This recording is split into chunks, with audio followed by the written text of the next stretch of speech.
Esselamu Aleyküm, yine sırası beka. Yine şu mesle öküzlerimiz satıladı yine. Yine. Üzerimizde işi mesle öküzler bula.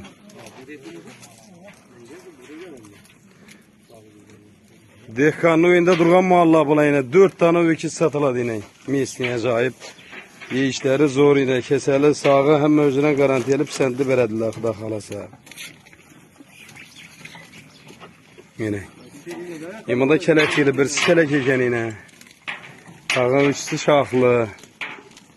Kim bulan ağzı bu arka tarafından hep gösteririz.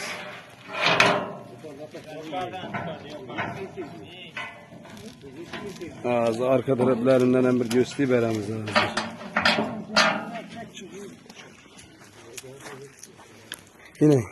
Yine boyu beslerim Allah'ına. Yine arka tarafları.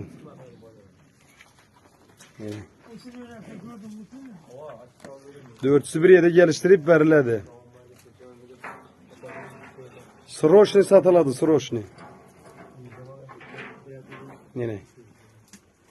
Yanında içinde arasında yine bir tane gibritem bağımını yine.